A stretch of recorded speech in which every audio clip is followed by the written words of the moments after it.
الصباح أذكار الصباح أذكار الصباح أعوذ بالله من الشيطان الرجيم.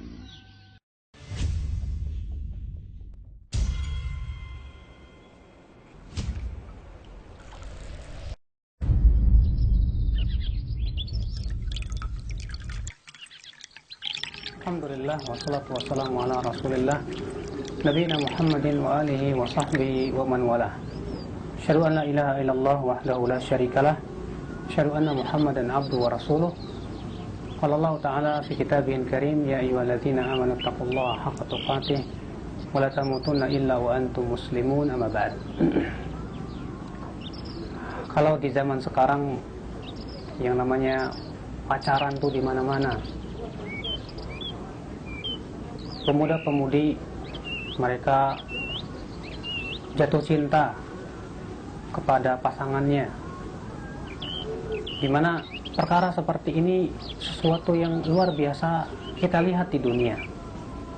Seakan-akan pacaran itu lumrah, padahal pacaran itu sama dengan zina. Bagaimana tidak? Orang yang pacaran itu pasti dia tidak lepas dari saling berpegangan. Ya, padahal kata Rasulullah, la an yut'ana ra'su ahadikum bihadidatin. Lebih baik kepala seseorang ditusuk dengan jarum besi, ya, daripada ia memegang wanita yang bukan mahramnya. Pacaran tidak lepas dari berdua-duaan. Padahal berdua-duaan itu kata Rasulullah tidaklah laki-laki dan wanita ya berdua-duaan kecuali yang ketiganya setan. Pacaran juga tidak lepas dari ya hati kita lalai dan berzikir kepada Allah, di mana kita selalu ingat Dia, mau makan ingat Dia, mau minum ingat Dia, ya. Wah, ini musibah. Sehingga akhirnya yang dia ingat bukan zikir. Zikir dia adalah wanitanya atau pasangannya yang ia cintai. Wallahi musibah ya akhi ketika hati kita disibukkan dengan mengingat selain Allah. Padahal kata para ulama, zikrun nasi da'un wa zikrullahi dawa'un. Mengingat manusia itu penyakit, dan mengingat Allah itu adalah obat, adalah kesembuhan hati, obat bagi hati. Mereka yang saling berkasih sayang katanya, berpacaran katanya, tujuannya apa sih? Katanya sih berkenalanlah sebelum menikah. Masa nggak berkenalan dulu? Gak mungkin lah kata mereka. Padahal kalau kita pikir-pikir, orang yang kenalan pada waktu pacaran itu sebetulnya kamuflase. Semua kamuflase. Bagaimana tidak? Seorang yang pacaran akan memperlihatkan kebaikan-kebaikan dirinya saja kepada pasangannya.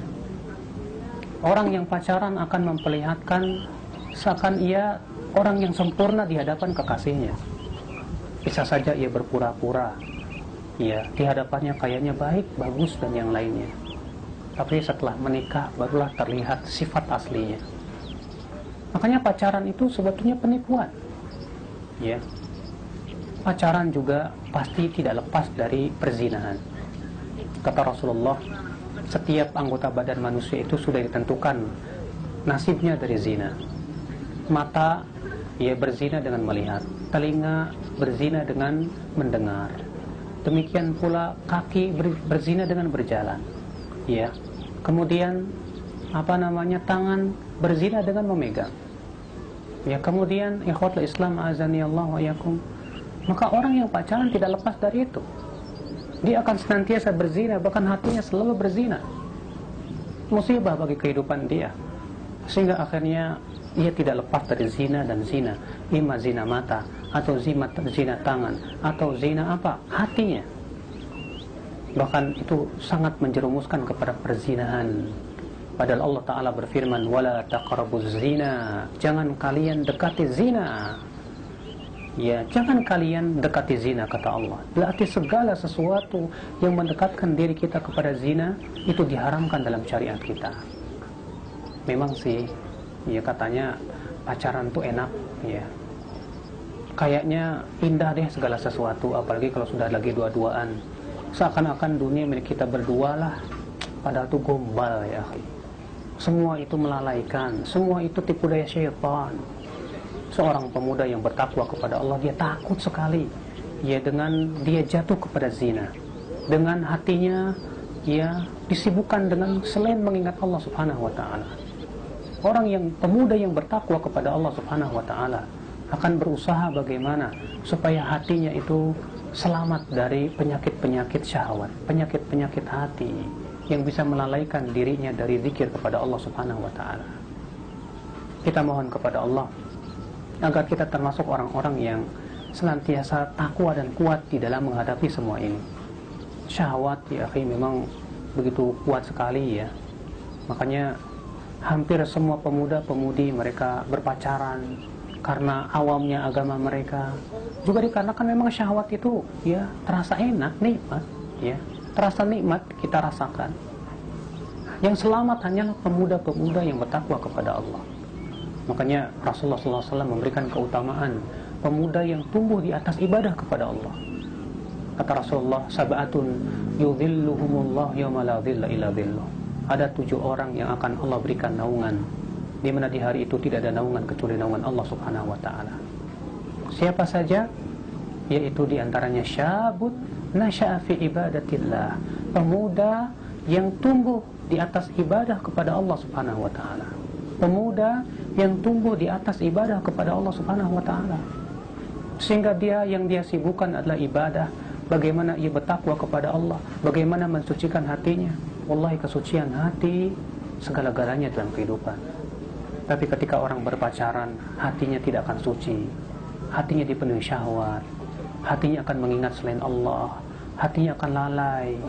Hatinya menjadi dikuasai oleh hawa nafsu.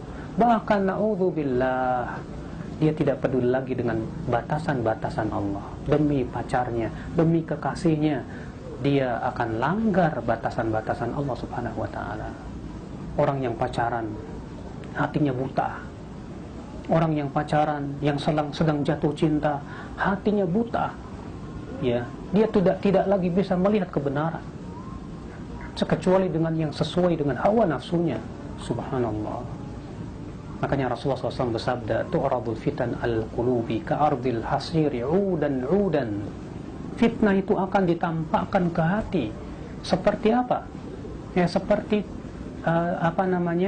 tikar yang ditenun, yang dirapikan seutas demi seutas. Fa ayyu qalbin ushribaha, hati mana saja yang menerima fitnah, nukitat fi qalbi nuktatun sauda, akan diberikan titik hitam di dalam hati tersebut. Dan hati mana saja yang menolaknya akan diberikan titik yang putih di dalam hati tersebut. Ya. Sampai kemudian kata Rasulullah menjadi 2 hati. Hati yang pertama, qalbun aswad murbat kalkuzi mujakhian la ya'rifu ma'rufan wa la yunkiru munkaran illa ma ushriba min hawa. Yaitu ada hati yang kelam, hitam, seperti cangkir yang dibalikan.